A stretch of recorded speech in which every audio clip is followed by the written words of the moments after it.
આજના સમયમાં કિલ્લો ઘરની જગ્યાએ ઓલ્ડ એજ હોમની સંખ્યા વધી રહી છે। શા માટે આ અવસ્થા કડવી છે તેના અનેક કિસ્સા અવારનવાર સામે આવી રહ્યા છે।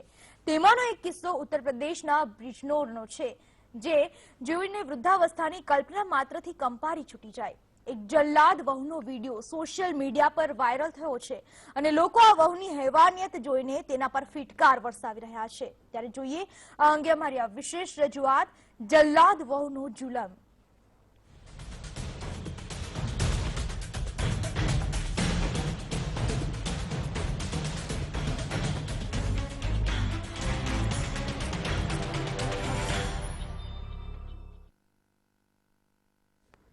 તો આ તમામ બાબત વિશે ચર્ચા કરવા આપણી સાથે સંદેશ સ્ટુડિયોમાં ઉપસ્થિત છે એડવોકેટ સોનલબેન જોશી, સાથે જ ઉપસ્થિત છે સામાજિક સંસ્થાના પ્રમુખ નટુભાઈ પટેલ અને સાથે ઉપસ્થિત છે સાહિત્યકાર અશ્વિનભાઈ જોશી। આપ સૌનું સ્વાગત છે સંદેશ સ્ટુડિયોમાં। આપણે આ બાબત વિશે ચર્ચા કરી તે પહેલાનો એક થોડોક અહેવાલ તરફ જો નજર કરવામાં આવે, દેશમાં વૃદ્ધોની વધતી જતી સંખ્યા કરતા તેમની દયનીય પરિસ્થિતિ ચિંતાનો વિષય છે। ત્યારે ફરી એક વખત એક પુત્રવધુની હેવાનિયતનો કિસ્સો સામે આવ્યો છે।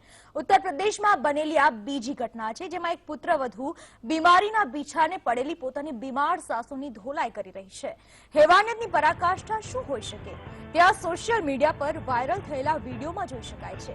આ ઘટના માત્ર આજની નથી, પરંતુ આ અગાઉ પણ ઓગસ્ટ 2015માં ઉત્તર પ્રદેશના કૌશામ્બીમાં આ પ્રકારનો વિડીયો બહાર આવ્યો હતો, જેમાં એક કળિયુગની પુત્રવધુએ પોતાની બીમાર સાસુને મારીને અધમુએ કરી દીધી હતી।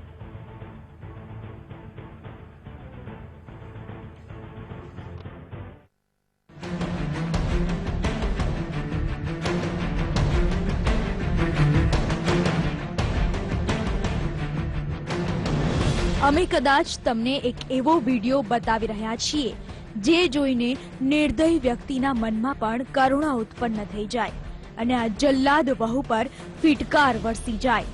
આ વિડીયો સોશિયલ મીડિયા પર ભલે વાયરલ થયો છે, પરંતુ આ સત્ય ઘટના છે અને ઉત્તર પ્રદેશના બિજનૌરની છે।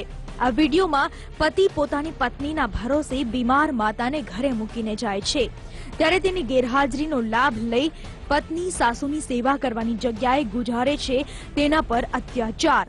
વર્ષો જૂનો ખાર કાઢવાનો હોય તેમ પહેલા દુપટ્ટાથી સાસુનું ગળું દબાવે છે અને એટલી તો દાજ કાઢે છે જાણે સાસુ ભવો ભવની વેરી હોય।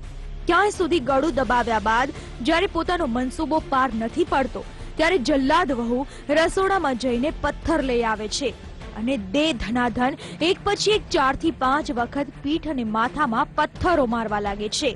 આટલાથી તેને સંતોષ ના થતો હોય તેમ પાણી ગરમ કરવાનું હીટર છૂટું બીમાર સાસુ પર ફેંકે છે।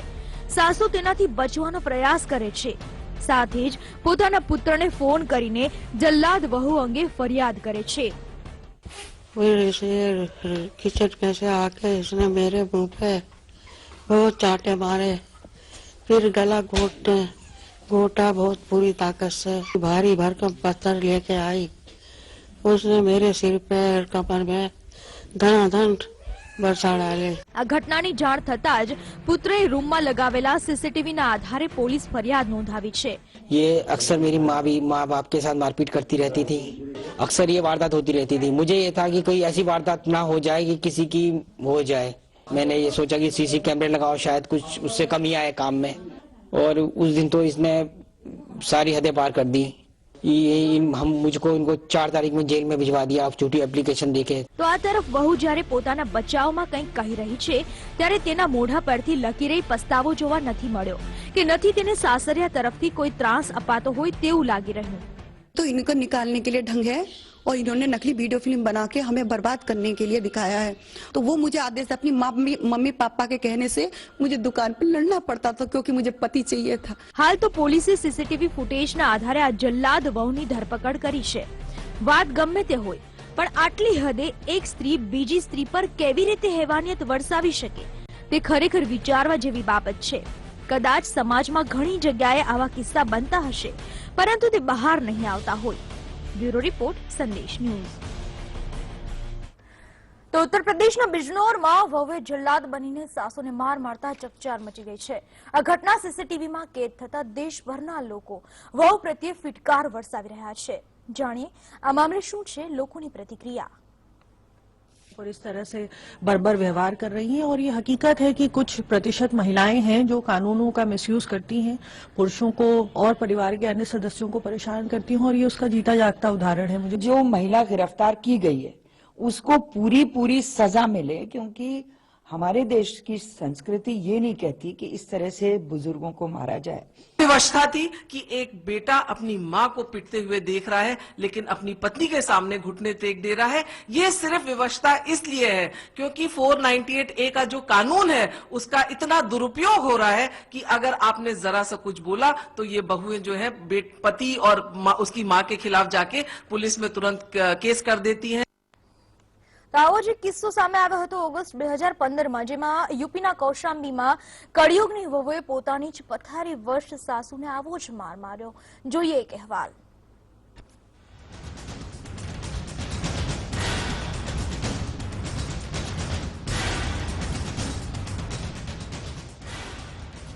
સાસુને તમાચા માર્યા, પ્લેટથી માર્યો માર,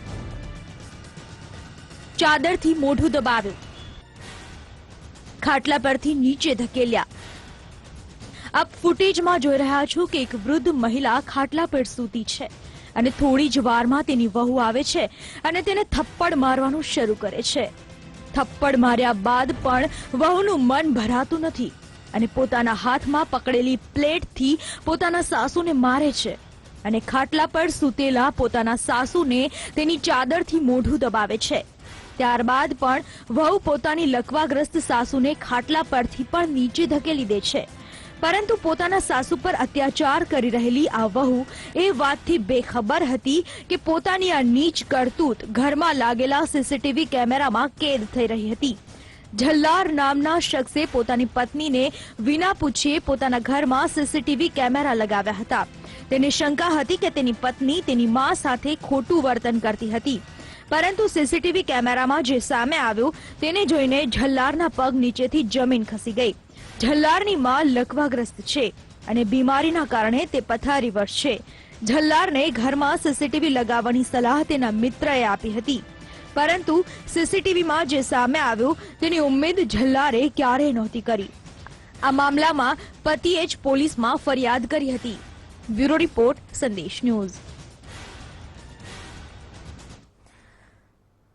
તો આ તમામ બાબતને વિશે આપણે ચર્ચા કરીશું. આપણી સાથે તમામ મહાનુભાવો ઉપસ્થિત છે.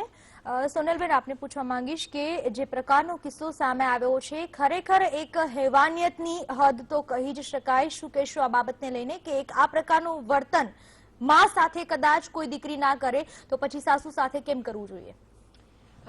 આ બેન ચોક્કસપણે વિકૃત મગજના હશે અને કેટલું બધું એમના માઇન્ડમાં બધું ભરાઈ રહ્યું હશે કે જે રીતે આ નિર્દયતાપૂર્વક પોતાની માતા તુલ્ય સાસુને આવી રીતે વર્તન કર્યું છે. અને આમાં એ પણ કહીશ કે એક જ વહુના કારણે બીજી બધી દીકરીઓને આપણે બધા નેગેટિવ રૂપમાં જોઈએ એ પણ ખોટું છે, કારણ કે આવા એકાદ બે કિસ્સા જોવામાં આવે છે. અને બધી જગ્યાએ એવું નથી હોતું કે બધી વહુઓ આવી રીતે વર્તતી હોય છે સાસુ સાથે. તો આવો એક સમાજમાં એક ખોટો મેસેજ ના થાય એ પણ જરૂરી છે. બીજું કે આ જે બંને ઘટનાઓ બની છે એ બંને ગામડામાંથી આવેલા છે, અનએજ્યુકેટેડ વુમન્સ છે અને એમને આ પ્રમાણેનું બિહેવિયર કરેલું છે અને આ નિંદનીય બિહેવિયર છે. એમની પર એક્શન લેવા જોઈએ. બેને જે ગળે દુપટ્ટો લિટરલી મારી નાખવાની કહેવાય વૃત્તિ કરી છે અને માથામાં પથ્થર મારવા કોઈ સોલિડ ચીજ, એટલે એમની ઉપર બહુ સખત મજબૂત ગુનો બને છે અને ગુના મુજબની કાર્યવાહી થવી જોઈએ અને એમને પણ તાત્કાલિક ધોરણે જેલમાં મોકલી આપવા જોઈએ ને એમના પર કાયદેસર જેવી રીતે જલ્દી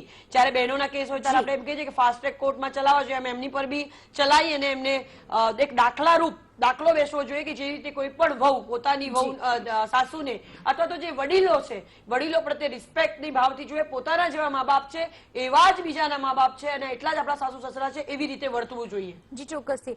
અશ્વિનજી, આપને પૂછવા માંગીશ કે અહીંયા આપણે જે બે કિસ્સાઓ સામે જોયા છે ક્યાંક ને ક્યાંક એ પ્રકારની વસ્તુ લાગી રહી છે કે જાણે કે સ્ત્રી જ એક સ્ત્રીની દુશ્મન બની ગઈ હોય. અત્યારે આપણે જે કિસ્સાઓ જોયા છે વહુ દ્વારા સાસુ પર અત્યાચાર કરવામાં આવે છે, ક્યારેક આપણે એવા કિસ્સાઓ પણ સાંભળીએ છીએ કે સાસુ દ્વારા વહુને સળગાવી દેવામાં આવી છે. આ પ્રકારના જે કિસ્સાઓ છે બંને એકબીજા કોઓપરેટ ના થાય તેનું શું કારણ કહી શકાય અને સ્ત્રી જ સ્ત્રીની દુશ્મન એ બાબતે અશ્વિનભાઈ આપ શું કહેશો?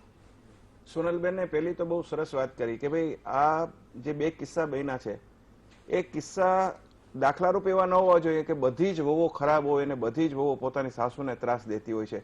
ઘણા ઘરની અંદર આપણે એવું જોઈએ છીએ કે આપણે પૂછવું પડે કે આ કોણ છે, તો એ એમ કહેશે કે આ મારા દીકરાની વહુ છે. એટલે એનું વર્તન જ એવું હોય કે જાણે કે એ ઘરની દીકરી છે, વહુ નથી. તકલીફ મોટા ભાગે સમાજની માલિકો એવું હોય છે કે આપણે નેગેટિવ થિંકિંગ કરતા હોય છીએ કે દીકરાને પરણાવીએ એ પહેલા એક નેગેટિવ થિંકિંગ એવું હોય છે કે દીકરાની વહુ આવશે, દીકરાને લઈ જશે, અથવા વહુ કોઈ દી સારી હોતી જ નથી. આવું પહેલું એક નેગેટિવ થિંકિંગ આપણું હોય છે. બીજું નેગેટિવ થિંકિંગ, છોકરી જયારે પરણે છે ત્યારે છોકરીને એવું મગજની માલિકો ફસાવવામાં આવે છે કે સાસુ કોઈ દી માં બની શકે નહીં ને સાસુ કોઈ દી સારી હોય જ નહીં, જે પડાવે આંસુ એનું નામ સાસુ. આવા પૂર્વગ્રહને લઈ અને આ લોકો ભેગા થતા હોય છે. પણ એવું નથી કે આટલી હદ સુધી કોઈ વહુ જાય અને એમની સાસુનો જીવ લેવાનો પ્રયત્ન કરે. એ સોનલબેને કીધું કે એમનું માનસિક સ્થિરતા ન હોઈ શકે, એ બહુ સાચી વાત છે. પણ એક વસ્તુ તો 100% છે કે સાસુ અને વહુ એ એકબીજાને સમજવાનો પ્રયત્ન ઓછો કરે છે. જો એકબીજાને સમજવાનો પ્રયત્ન કરે અથવા સાસુની માલિકો દુનિયાની તમામ વહુઓ જો માનું દર્શન કરે અને તમામ સાસુઓ જો વહુની માલિકો દીકરીનું દર્શન કરે અથવા પોતાના દીકરાને પરણીને આવનાર પોતાના દીકરાની પુત્ર વધુ કેટલું લઈને આવી છે એના કરતાં એ કેટલું છોડીને આવી છે, આવું એકબીજા માટે પોઝિટિવ થિંકિંગ કરે તો હું કહું છું કદાચ આવા પ્રસંગો કોઈ ઘરની માલિકો બને નહીં. એ 100%ની વાત છે. નટુભાઈ, આપનું શું કેવું છે આ જે કિસ્સાઓ સામે આવ્યા છે તે બાબતને લઈને? મારી પાસે નાની ઉંમરના 5000 થી વધારે ડિવોર્સીના કેસો છે, સિનિયર સિટીઝનના પણ 7000 ઉપર છે. એના અનુભવે હું કહી શકું કે જે કંઈ આજે બન્યો જે સામે કિસ્સો આવ્યો એના 3 કારણો હોઈ શકે. એક તો એની સાસુની કચકચાટ હોય, વહેલે કેમ ઉઠતી નથી, આ કામ કેમ કરતી નથી, બરાબર રસોઈ નથી કરતી, એક જાતનો એક કચકચાટ હોય. બીજું કે એનો પતિ બરાબર કમાતો ના હોય, દારૂડિયો હોય, એના ઉપર જુલમ કરતો હોય, મારઝોડ કરતો હોય, એનો ગુસ્સો એની સાસુ ઉપર આવતો હોય. અને ત્રીજો કે પોતે જ ખરાબ હોઈ શકે કે જે રખડેલ વૃત્તિની કહીએ, પતિ બહાર ગયા પછી એ પણ બહાર નીકળી પડે, સાસુ ઘરમાં હોય તો એને રોકવા માટે કહેતી હોય કે બેટા તું ના જઈશ. તો આ 3 કારણો જે હોઈ શકે એનાથી જ આ અત્યાચાર થઈ શકતો હોય. જી